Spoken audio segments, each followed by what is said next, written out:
পৃথিবী কোনোদিন ওলি শূন্য হবে না। আমার দেশে যারা মাজার ভাঙতে চায়, চিন্তা করতে চায় দেশের ওলি পীর মাশায়েখদেরকে আমরা তাড়ায় দিব, শুধু স্বপ্নে দেখে যাবে, বাস্তবে কোনোদিন হবে না। ইসলামে ওলি না থাকলে ইসলাম থাকবে না। আল্লাহ ওলিদেরকে দিয়ে এই জমিনে ইসলাম টিকিয়ে রেখেছে। হাত উঁচা করে বলেন ঠিক না বেঠে? আল্লাহ ইসলাম টিকিয়ে রেখেছে ওলিদেরকে দিয়া। রানীখারবাসী শুনিয়া যাবেন, মুহাম্মদ ইবনে হারুন সমরকন্দি কাদের বলে, হুজুর 40 বছর ধরে আল্লাহ আমারে ক্ষমা করে না। আপনি শুধু না, 40 বছরে যে 40 জন আবদাল ওলি এসলো, 40তম বছরে আপনি আসলেন। ও মালিক ইবনে দিনার, আল্লাহ 40 বছর ধরে আমারে মাফ করে না। মালিক ইবনে দিনার ডাক দিয়ে বলেন, আল্লাহর বান্দা, 40 বছর ধরে তুমি মাকাম ইব্রাহিমে নামাজ পড়ো, সারা রাত্রি ইবাদতে কাটাও।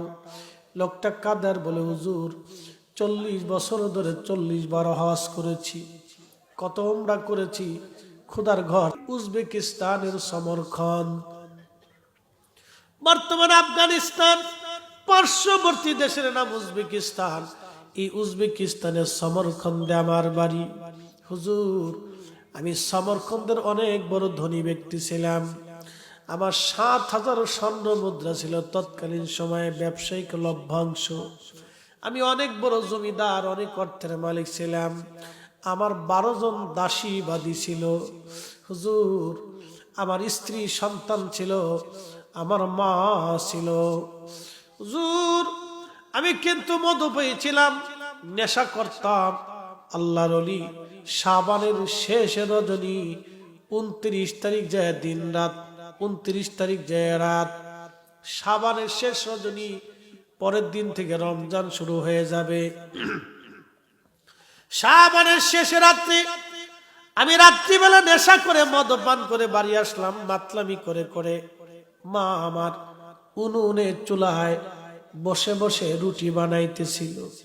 হুজুর আমি যখন আসলাম তখন মা আমার হাত ধরে বললেন, বেটা, কত ছেলেরা রমজানের জন্য প্রস্তুতি নেয়, আর তুই কিনা শাবানের শেষ রাত্রে মদ পান করে আমার ঘরে আসছিস। কত মানুষ মরে যায়, তুই কেন মরলি না রে বেটা? তোর মতো সন্তান মদ পান করে আমার ঘরে আসতিস।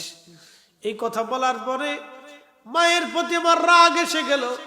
জুর মদ পাই শয়তান আমাকে পেয়ে বসলো,